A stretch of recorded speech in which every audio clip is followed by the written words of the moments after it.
দেখো টাইগার হিলে এসে কাঞ্চনজঙ্ঘা তো তোমরা অনেক দেখেছো, বাট তোমাদের আমি টাইগার হিল থেকে এভারেস্ট দেখাবো। তো বন্ধুরা, সকাল সকাল টাইগার হিল চলে এসেছি, এখন বাজে 5:35 এবং অপোজিট সাইডে দেখো কাঞ্চনজঙ্ঘা ভিজিবল।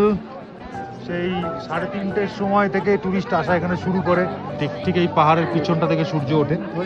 এখানে অলরেডি আমার একটা মোবাইল বসানো আছে, প্রায় 6 বছর পরে।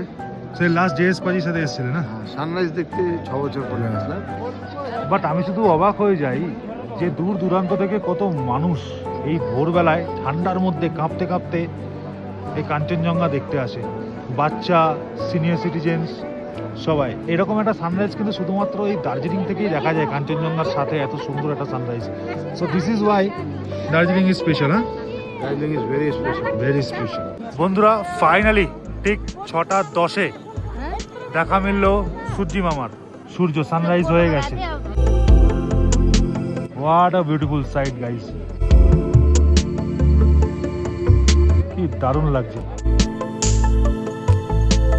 পাশাপাশি এই সূর্যের কিরণ গিয়ে পড়েছে কাঞ্চনজঙ্ঘার মাথায়। ওহো হো, বিউটিফুল। দেখো টাইগার হিলে এসে কাঞ্চনজঙ্ঘা তো তোমরা অনেক দেখেছো, বাট তোমাদের আমি টাইগার হিল থেকে এভারেস্ট দেখাবো। টাইগার হিল থেকে এই ভিউটা খুব কম পাওয়া যায় এভারেস্টের। সো এই যে পিকটা দেখতে পাচ্ছ, ভালো করে তোমাদের বুঝিয়ে দিই দাঁড়াও।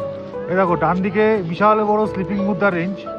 স্লিপিং বুদ্ধা রেঞ্জের পাশে এই যে 3টে পাহাড় দেখতে পাচ্ছ, স্নোপিক মাউন্টেন দেখতে পাচ্ছ লোটসে। তারও বাঁদিকে যে একদম ছোট্ট একটা মাথা দেখতে পাওয়া যাচ্ছে না, that is Everest, Mount Everest, the highest peak of entire world. এটা খুব একটা রেয়ার দৃশ্য, সবাই দেখো। এটা এভারেস্টের ভিউটা খুব কম পাওয়া যায় টাইগার হিল থেকে। This is Mount Everest.